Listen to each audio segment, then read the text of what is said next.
tena taratibu za ujenzi wa nyumba hiyo ili iweze kumalizika kwa wakati kama Mungu alikusudia. Bwana Yesu asifiwe. Amen. Bwana Yesu asifiwe. Amen. Wazo kuu ni upendo wa Mungu kati yetu. Wazo kuu ni upendo wa Mungu kati yetu. Leo ni Jumapili ya pili baada ya Pentekoste, na tunaangalia upendo wa Mungu kati yetu. Na tazama jambo hili kwangu mimi kama mtumishi wake, kuna jambo kubwa sana kuliko watu wanaofikiria. Kwa nini? Ziko sababu kadhaa hapa za kuangalia kuhusu upendo wa Mungu kati yetu. Sababu ya kwanza iliyofanya Mungu awe upendo wake kati yetu sio sababu nyingine. Sababu ya kwanza ni dhambi zetu. Bwana asifiwe. Sababu ya kwanza ni dhambi zetu. Mtakatifu sura ya 3:17 anasema, Yohana Mtakatifu sura ya 3:17, maana Mungu hakutuma mwana ulimwenguni ili ahukumu ulimwengu, bali ulimwengu uokolewe katika yeye. Bwana Yesu asifiwe. Pamoja na dhambi zetu Mungu alitupenda mno, na ndio sababu ya Mungu kumtuma Yesu Kristo kuja huku duniani, sio kuhukumu ulimwengu ili ulimwengu uokolewe katika yeye. Uokolewe kutoka wapi? Wokovu wa kwanza wa mwanadamu unapata kutoka katika dhambi zake. Bwana asifiwe. Na ndio maana Yesu alikufa kifo cha aibu, alikufa kifo cha mateso ili mimi na wewe tuweze kuokolewa kutoka katika dhambi. Unanisikia kwa Mungu anachokwambia? Nilikwambia siku moja kwamba dhambi ni kitu kinachomtenga Mungu, kinachomtenga mwanadamu na Mungu. Kuna kuwa mbali au kukaribu tena mbali. Kwa hiyo Mungu anamleta Yesu duniani sio kuhukumu ulimwengu ili ulimwengu uokolewe.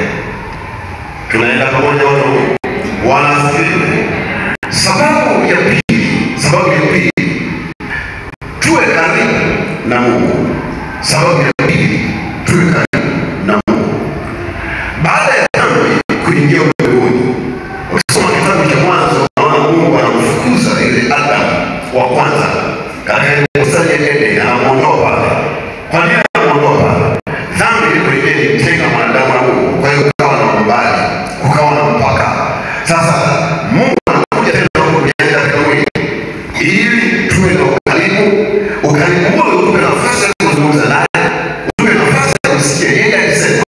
Maana bila kuwa na ukaribu na Mungu ni ngumu sana kusikia Mungu akisema. Bwana asifiwe. Bwana asifiwe. Bila upendo wa Mungu hatuwezi kuwa karibu na Mungu. Angalia hata kwenye maisha yetu ya kawaida ya kibinadamu.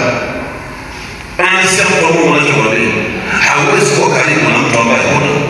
Hauwezi kuwa na upendo na mtu ambaye huna karibu na yeye sana. Bwana Yesu asifiwe. Bwana Yesu asifiwe.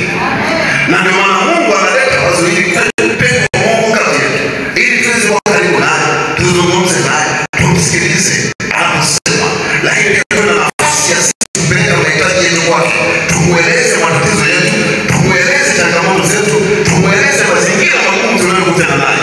Tunaweza kumueleza. Kama hatuna ukaribu naye, ni ngumu sana kumueleza Mungu. Na ndio maana nilikwambia siku moja kuna Wakristo huko makanisani, lakini hawaoni msaada wa Mungu. Kwa nini? Hawana ukaribu naye. Bwana asifiwe. Bwana Yesu asifiwe. Sababu ya tatu tupate uzima wa milele. Sababu ya tatu tupate Yohana 3:16 anasema maneno haya. Yohana sura ya 3:16. Kwa maana jinsi Mungu alipenda ulimwengu hata akamtoa mwanawe wa pekee ili kila mmoja asipotee bali awe na uzima wa milele. Bwana Yesu asifiwe sana. Kwa maana jinsi Mungu alipenda ulimwengu hata akamtoa mwanawe wa pekee ili kila mtu amwamini asipotee bali awe na uzima wa milele. Sababu ya tatu tupate uzima wa milele. Kwa sababu baada ya maisha haya tunayoishi kuna maisha mengine yapo. 14 mstari wa kwanza mpaka wa 3 anasema msifadhaike moyo wenu na mwambie Mungu nini na nini. Na baba yangu na makao mengi masimu niliyowaambia. Maana ili kuangalia mahali ili nilipo ninyi na ninyi mpate kuwepo. Baada ya maisha haya tunayoishi duniani kuna mahali Mungu ambao kwenye uzima wa milele. Uzima wa milele huko duniani, uzima wa milele unapata baada ya kifo. Unapoondoka hapa duniani kuna mahali ambapo unatakiwa uende. Bwana Yesu asifiwe sana. Bwana Yesu asifiwe. Sasa hatuwezi kupata uzima wa milele kama Mungu hajaweka upendo wake kwetu. Hatuwezi. Bwana Yesu asifiwe. Upendo wake kwetu ni kumtoa Yesu kama sadaka. Ni kumtoa Yesu kufa kifo.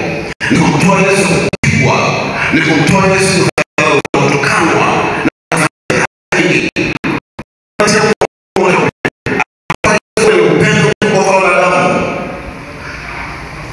Bwana Yesu asifiwe. Bwana Yesu asifiwe. Bwana Yesu asifiwe. Hatuwezi kupata uzima wa milele kama Mungu hajaweka upendo wake kwetu. Hatuwezi. Bwana asifiwe. Wewe tuangalie mambo machache hapa kwa sababu kule mbele tunaweza. Tuangalie mambo machache ambayo yanaweza kutusaidia. Kwa upendo wake Mungu anatupa na nguvu za kushinda shetani. Injili kama ilivyoandikwa Roho Mtakatifu sura ya 10 aya ya 19 mpaka aya ya 20. Aya ya 19 mpaka aya ya 20. Anasema maneno haya. Nilimwona shetani akaanguka kutoka mbinguni kama umeme. Tazama ninawapa pamoja kukanyaga na nge. Na nguvu zote za yule aliyebaki na kitu kitakachozuia. Lakini msifurahi kwa wewe bali furahi kwa sababu majira yenu huu ni upendo wa ajabu sana, si kama wa Kristo. Mungu ametuandalia upendo wake katika hajaweka upendo, lakini pamoja na kuweka upendo anatoa na nguvu ya kushinda shetani. Hawezi kumshinda shetani kwa akili ulizokuwa nazo. Haushindi shetani kwa elimu uliyokuwa nayo. Haushindi shetani kwa fedha uliyokuwa nayo. Haushindi shetani kwa sababu wewe una mali kuliko wengine. Unamshinda shetani kwa sababu Mungu ameweka upendo wake kwako. Tunaenda pamoja na Mungu. Bwana Yesu asifiwe sana. Bwana Yesu asifiwe. Hatushindi shetani kwa sababu ni Wakristo tu. Tunamshinda shetani kwa sababu Mungu ameweka upendo wake kwetu. Kitendo cha kuweka upendo wake kwetu anatupa nguvu za kushinda shetani. Ndio maana anarudi anasema na tazama niwapa amri ya kukanyaga nyoka na nge na nguvu zote za yule wala hakuna kitu kitakachozuia. Bwana Yesu asifiwe. Bwana Yesu asifiwe. Wale walioamini na Mungu, shetani anatafuta usiku na mchana leo waangamize. Na inawezekana kuna vita kubwa unapitia, haujui wapi pa kupeleka wala hauna msaada. Nisikilize, msaada kwa Mungu pekee yake, kwa mwanadamu anaweza kukusaidia. Anaweza kukusaidia ni Yesu Kristo pekee yake. Ndio maana anawachukua wanafunzi wake, anawatuma waende mahali. Wanapoenda wanarudi na furaha, wanashangilia. Alafu anawaambia tazama niwapa amri ya kukanyaga nyoka na nge na nguvu zote za yule adui wala hakuna kitu kitakachozuia. Kwa upendo haijalishi kuna nge, haijalishi kuna nyoka, haijalishi kuna vita vikubwa vinainuka kiasi gani, kwa sababu Mungu ametupenda tuna uwezo wa kukaa, maana tunashinda zaidi ya kushinda kwa kile anachopenda. Kwa nini? Kwa sababu anaweka nguvu yake ndani yetu. Tunaenda pamoja na Mungu. Bwana asifiwe. Bwana asifiwe. Shetani anatafuta usiku na mchana kuangamiza. Angalia mapambano unayokutana nayo. Angalia vitu unavyokutana navyo. Angalia mazingira magumu unayokutana nayo. Ukiona na wewe unawaamsha shetani anaweza mkono wake juu yake. Kufanya uwe hai pale upendo Mungu ambao umekaa hapo. Bwana asifiwe. Na ndio maana Yesu anasema kama Yesu Mungu amependa ulimwengu hata kama wale pekee yake kumwambia sote baada ya usiku wa milele. Unisikilize. Ukienda kimwili hata kusimama mbele za Mungu. Lakini Mungu anataka kusimama mbele zake na kila aina ya vitendo kuja.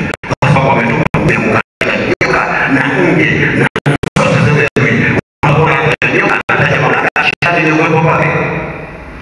Bwana Yesu asifiwe. Bwana Yesu asifiwe. Sasa mimi sijajua ni mazingira gani ndio mimi sijajua vitakavyokuja na sijajua adui anausumbua lakini yuko Mungu anayemtumaini ambaye ameweka upendo wake kati yetu. Kwa upendo wake kati yetu ametupa nguvu za kushinda shetani. Bwana asifiwe. Unaona kuna watu wanakaa kwenye kitanda. Tunachukua mkaa wengine wanachukua vipande fulani vya kama nyenyekevu. Ninachukulia ile inaweka mtu angalia, mwambie nini hivi fulani. Bwana asifiwe. Jambo la pili. Jambo la pili. Upendo wa Mungu kwetu ni mkubwa. Upendo wa Mungu kwetu ni mkubwa kuliko kitu kingine chochote.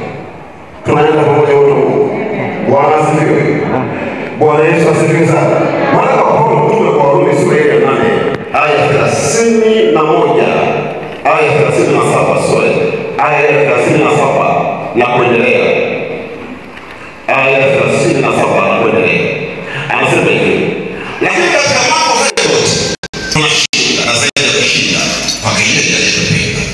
Kwa maana nimekwisha kujua hakika ya kwamba wala mauti wala uzima wala malaika wala wenye mamlaka wala yaliyopo wala yatakayokuwepo wala wenye uwezo wala walio juu wala walio chini wala kingine chochote hakinaweza kututenga na upendo wa Mungu katika Kristo Yesu Bwana wetu. Bwana Yesu asifiwe. Kubwa kuliko kitu kingine chochote. Mungu akija kwako, Mungu akija kwako, cha kwanza haangalii dhambi iliyokuwa nayo, anaangalia upendo wake yeye kwako wewe. Bwana Yesu asifiwe. Bwana Yesu asifiwe. Kipindi hiki ni kwa kipindi cha neema. Tuko katika kipindi cha neema hiki. Mungu haangalii dhambi unazotenda. Mungu anaangalia upendo wake kwako wewe. Na ndio maana kama unamgeukia Mungu na kurudi kwanza unatubu na kumwambia Mungu, mimi ni mwenye dhambi, wewe na uhakika Mungu anakusamehe. Hakusamehe kwa sababu wewe ni bora kuliko wengine. Anakusamehe kwa sababu ya upendo wake kwako. Mungu anakupenda kuliko mume wako. Mungu anakupenda kuliko mke wako. Mungu anakupenda kuliko watoto wako. Mungu anakupenda kuliko kitu kingine chochote. Upendo wa Mungu kwako ni mkubwa kuliko kitu kingine chochote. Isikusumbue wanadamu kukukataa kiasi gani. Isikusumbue dunia kukukataa kiasi gani. Isikusumbue kanisa kukukataa kiasi gani. Isikusumbue wachungaji kukukataa kiasi gani. Haijalishi kukukataa hawana Biblia kukupeleka. Haijalishi kukukataa hawana Biblia kukupeleka. Mwenye upendo ni Mungu yeye mwenye mbingu na nchi, ndio maana anakupenda. Yaani haijalishi tunakutazama tunaona wewe mchafu. Haijalishi tunakutazama tunaona wewe mbele za watu haufai. Nisikilize, mbele za Mungu unafaa kuliko unavyofikiri. Bwana asifiwe. Mbele za Mungu wewe wa thamani kuliko kitu kingine chochote. Na ndio maana alimtoa Yesu kama sadaka. Yesu alikufa kwa ajili yako, alikufa kwa ajili yangu. Alikufa kwa ajili ya yule, alikufa kwa ajili ya huyu. Yaani haijalishi sisi kama wanadamu tutakutolea macho kiasi gani, haijalishi tutakupenda, haijalishi tunakuchukia, haijalishi tunakutukana, haijalishi tunakusema vibaya, upendo wa Mungu kwako ni mkubwa kuliko kitu kingine chochote.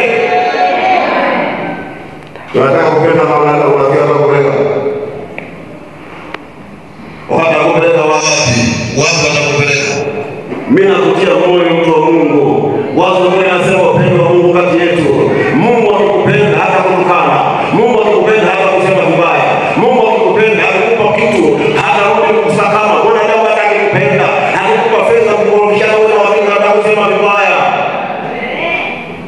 Unanisikia kwa Mungu anachokwambia? Nisikilize, hata sisi wanaume. Wakati mwingine tunaomba haya akisema kutumia vibaya, unasema huyu ndio siwezi kumpenda nyinyi tena. Kwa nini? Kwa sababu nikiwa natumia vibaya huo sio upendo, huo ni amani. Bwana asifiwe. Bwana asifiwe. Mungu akikupenda haangalii makosa yako. Anasema atakusafisha, atakutakasa ili uwe mweupe ufikie utimilifu ambao mwenyewe umekusudia.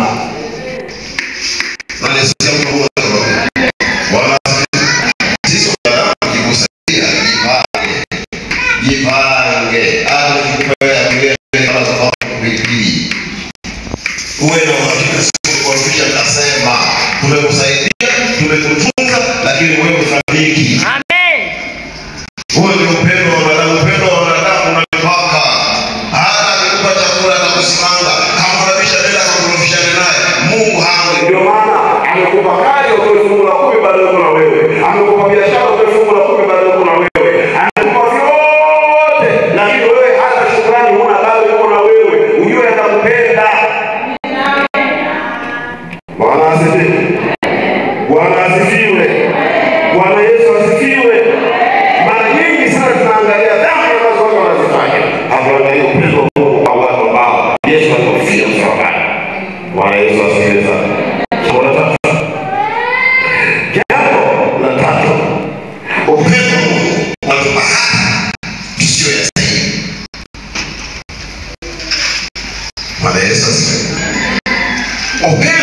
wa Mungu unapata ambayo hatukustahili kupata. Upendo wa Mungu unatupa. Kwa upendo wake Mungu ametupa kuyapata ambayo hatukustahili. Anasema kwa Mungu anatupa. Yesu asifiwe. Bwana Yesu asifiwe. Kuna vitu vingine Mungu ametupa hakitaji elimu. Kuna vitu vingine Mungu ametupa hakitaji akili. Kuna vitu vingine Mungu ametupa kwa sababu ya upendo wake tu. Hajatupa kwa sababu tuna elimu. Ametupa kwa sababu anatupenda. Na sio kwa Mungu anatupenda. Kuna kisogeo kile kwa Bwana. Turudi pale kwenye Luka pale sura ya 10. Uone maneno haya ambayo Yesu alikuwa anawaambia wanafunzi wake. Bwana Yesu asifiwe. Bwana Yesu asifiwe. Ukianza ule mstari wa 21 akasema hivi. Sasa hivi alishangilia kwa Roho Mtakatifu. Akasema na kushukuru Baba, Bwana wa mbingu na nchi, kwa kuwa mambo haya umeyaficha wenye hekima na akili. Umewafunulia watoto wachanga. Naam Baba, kwa ndivyo ilivyokupendeza. Akasema nimekabidhiwa vyote na Baba yangu. Wala hamjui Mwana ila Baba, wala hamjui Baba ila Mwana. Na yoyote ambaye Mwana apenda kumfunulia. Menisikia upendo wake Mungu umetupa hata kama tukusikia macho. Menisikia, nisikilize. Mambo mengi ya Mungu wengi havielewi. Mambo ya Mungu na mafungu ya Mungu hayahitaji elimu ya kawaida, yanahitaji elimu ya Mungu. Tunaenda pamoja watu wa Mungu. Bwana Yesu asifiwe. Kwa hiyo ndio msali wengine wananiambia kwa sababu kusema pale kwa Mathayo sura ya 11 aya 25 maneno ambayo yanafanana na hayo kwenye Luka. Bwana Yesu asifiwe sana. Bwana Yesu asifiwe sana. Wakati ule Yesu akajibu akasema, na kushukuru Baba, Bwana wa mbingu na nchi, kwa kuwa mambo haya umeficha wenye hekima na akili, ukawafunulia watoto wachanga. Naam Baba, kwa kuwa ndivyo ilivyokupendeza mbele zako. Unajua Biblia inapozungumza inapozungumza watoto wachanga. Watoto wachanga sio wanaovaa pampas. Sio wale wanaobeba mgongoni. Watoto wachanga ni wale ambao wamekubali kujishika na kusikiza Mungu anachosema. Wamekubali kukaa chini ya sauti ya Mungu. Anawafunulia mambo ambayo wenyewe hawakustahili kufunua, lakini yeye anawafunulia. Mambo yaliyo katika ulimwengu wa roho. Mambo yaliyo duniani anawafunulia yeye ili waweze kusoma na ule Mungu anayetumaini. Tunaenda pamoja kwa Mungu. Bwana asifiwe. Bwana asifiwe. Wakati ule Yesu akajibu akasema, na kushukuru Baba, Bwana wa mbingu na nchi, kwa kuwa mambo haya umeficha wenye hekima. Unaona kuna watu wana hekima na akili, lakini mambo haya hawafunuliwi. Waliofunuliwa ni wale ambao wamekubali kukaa kama watoto wachanga. Bwana asifiwe. Bwana asifiwe. Bwana Yesu asifiwe. Ndio maana nilikwambia Jumapili habari za kule kijiji ambacho tunapenda kule. Wakati tunahubiri pale kwa nabii asubuhi, nafundisha sasa, alafu mwenzangu alafu naambia mtana yote. Tukienda mkanyeo ile nyumba pale tunaota moto. Wale jamaa wanauliza haya mambo hapa nimeajuaje? Sijawahi kufika kile kijiji wala sasa sijafika kile kijiji. Lakini ukihubiri mambo hapa, watu wanakaa wanasema unajuaje? Ni kwa sababu ndani kuna Roho Mtakatifu. Amen. Bwana Yesu asifiwe. Amen. Bwana Yesu asifiwe. Nisikilize mtu wa Mungu. Kwa Mkristo kukosa Roho Mtakatifu ni hasara. Ni yeye ukaona hela kwa Roho Mtakatifu. Mambo ya kusema utasikii unataka. Kuna mambo ya kusema utasikii unasema wewe. Kuna mambo ya kusema utasikii unaongea. Hauhubiri wewe. Ni mambo ambayo Mungu anayafunua ili akusaidie kutoka hatua moja kwenda hatua nyingine. Huo ndio upendo wa Mungu. Upendo wa Mungu ni kukufunulia mambo ambayo hustahili kufunuliwa. Ni kupewa mambo ambayo hustahili kupewa. Unanisikia mtu wa Mungu anachokwambia? Unanisikia mtu wa Mungu anachokwambia? Kuna mambo ambayo yamefikia unataka kuyajua, lakini hataweza kuyajua kama. Bwana Yesu asifiwe. Bwana Yesu asifiwe. Kuna siri kubwa sana katika ulimwengu wa roho. Kubwa sana.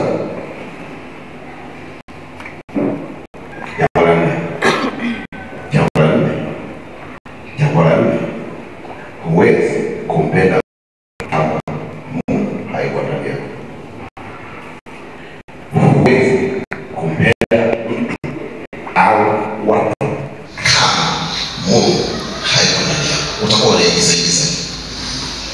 Unakuwa unaigiza tu. Unakuwa unaigiza.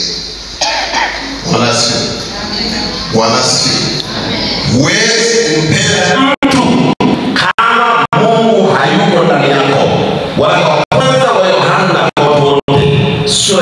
4. Waraka wa kwanza wa Yohana wote sura ya 12. Sura ya 4 aya ya 12. Kwanza ya 11. Wapenzi, ikiwa Mungu anatupenda sisi hivi, inatupasa na sisi kupendana. Hakuna mtu aliyeona Mungu wakati wote. Tukipendana na pendo lake limekamilika ndani yetu. Bwana Yesu asifiwe. Bwana Yesu asifiwe. Ni ngumu sana kumpenda mtu kama Mungu hajapata nafasi ndani yako. Ni ngumu sana. Ni ngumu sana. Na ndio maana watu wengi sana hawawezi kusamehe. Wakuhusu wanatiki miaka nenda miaka rudi. Wanakuwa wanakuwa na ya Mungu inatoka kwa nini? Mungu hayuko ndani. Bwana Yesu asifiwe. Bwana Yesu asifiwe. Ili wapende watu, Mungu lazima apate nafasi ndani. Kama Mungu hajapata nafasi ndani, hawezi kumpenda Mungu wa kwa sababu kuna tofauti ya kupenda na kutamani. Watu wengi wanatamani wasio kupenda. Bwana asifiwe. Na ndio maana vijana wa kiume wakija kwako binti atakwambia anakupenda wala anakupendi, anakutamani ila mshindi hana maneno ya kusema. Sana kizidi anakwambia msilali na kutomuuliza unahitaji bila kulala. Bwana Yesu asifiwe. Mwingine yeye anasema ndio maji na kuondoka lazima uwe na mashaka kama ni darasa wewe mjini. Na watoto wengi wameshaambiwa na kupenda kwa kike. Analegea macho mpaka hivi. Unakuta mtu mmoja anazunguka na finyonga na mama mlango mjisi kama na mama. Kasema analegea. Unajiuliza kama ni kwa nini hata yeye ila baadaye kwenda baada ya mambo yanapenda. Maana watu wanaongea na kupenda baadaye mpaka wewe. Na sisi wa imani ndio watu wa fungu na sio nasema ana nipenda kwa vita na ndio fungu. Bwana Yesu asifiwe. Bwana Yesu asifiwe. Bwana asifiwe. Sasa ili upende Mungu lazima apate nafasi kwa ndani. Sio mimi nimesema, ndivyo Biblia inavyosema. Kama Mungu hajapata nafasi, nataka nikwambie ni ngumu sana. Na ndio maana mara nyingi wanaongea hapo hivyo, kaangalia mawazo yako ndani, mawazo ndani ndio kama. Angalia mawazo yako ndani kwa ndani. Kuna watu wako katika ndani mawazo yao ni mabaya, toka nje kwenye pakako. Nenda kwa mama. Ya toka anaingia huko ndani, anamuoa mwenyewe, anajisemesha mwenyewe, anajibu mwenyewe, anakana mwenyewe, anafuka mwenyewe, anaandika mwenyewe, anafuka ndani. Unaona ana mgogoro mkubwa amekana wale ndani. Hata kuja paka kanisa amekuja kwa pesa, amekuja lakini ndani ana masumbufu.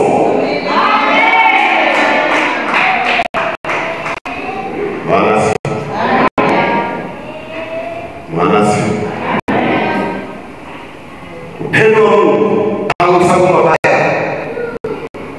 Upendo wa Mungu hausumbui. Upendo wa Mungu ukikaa ndani kule, hata kama unanyagwa, hata kama unatukawa, hata kama unaumizwa, unasema Mungu tunasonga mbele. Songa mbele. Kwa nini? Kwa sababu Mungu yuko ndani. Mungu anakupa nguvu ya kupenda watu, anakupa nguvu ya kuombea watu, anakupa nguvu ya kusamehe watu, hata pale ambapo wengine wanakata tamaa, Mungu anakupa nguvu ya kusonga mbele. Songa mbele.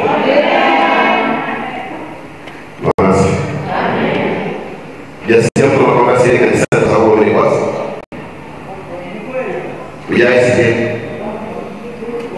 Ujasikia mtu anasusa chakula kwa sababu ameuziwa na wazazi wake. Yaani ukisusa kwa mimi na kula. Siku hii tena kalani kwa. Bwana Yesu asifiwe sana. Mwenyewe yeye anaona sadaka kanisani kwa sababu kakasirika. Yaani sasa sadaka wanatoka kwa Mungu. Sadaka wanatoka kanisani na Mungu. Sadaka wanatoka kwa Mungu. Kwa sababu upendo wa Mungu wao ni mkubwa kuliko wachungaji wao. Hawana kupenda kumpenda kama hizo wengine walikuwa kaenda kuziba ile inajisemekea walisimamaje na wewe Mungu. Hapa anasimama na Mungu akisha yeye kuzidi na waipa. Kwa sababu hawendi mbinguni kwa sababu ya mavazi uliyovaa. Hawendi mbinguni kwa sababu mimi